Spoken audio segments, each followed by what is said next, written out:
Jau 6. gadu pēc kārtas uzņēmums.com, avīze Sīčās, portāls Graņi.lv, klubs Tamidē, kafejnīca Vēsma un ar Daugavpils pilsētas novada pašvaldību, kā arī pilsētas un novada dzimstrakstu nodaļu atbalstu rīko konkursu Gada kāzas. Šogad pieteikumus dalībā ir iesnieguši 54 pāri no visas Latvijas, un balsošana sākās 1. martā.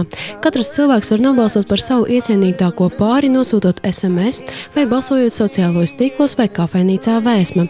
Šonadēļ organizatori rīkoja pirmo balsu skaitīšanu, kurās savācās kafejnīcas apmeklētāji. Kopumā urnā bija 287 vēlēšanu kuponi, no kuriem 3 tika atzīti par spēkā neesošiem. Lūdzu, ņemiet vērā, lai jūsu balss būtu derīga, ir svarīgi norādīt pāra numuru, kā arī savu vārdu, uzvāru un kontaktu tālruni. Visi kuponi ir numurēti, tāpēc par savu krāpšanu nevar būt nerunas. Tātad pēc pirmās skaitīšanas vislielāko balsu skaitu 49 Vēsmas apmeklētāji atdeva par Karīnu Mērāni un Dmitriju Kuračkinu. Ja mēs runājam par līderi visos balsošanas veidos, tad tas ir tas pats pāris.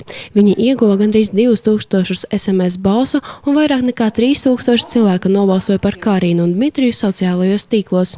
Atgādinām, ka balsošana par Gada kāzas 2015 dalībniekiem ilgs līdz 1. maijam. Par visām šīm procesām niansēm jūs varat uzzināt portālā Graņi.lv, bet 15. maijā notiks noslēguma Katūna balle.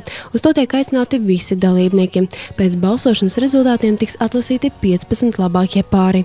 Tiem organizatori rīkos īpašu goda ziedu pasniegšanas ceremoniju. Uzvarētāji saņems vērtīgas balvas.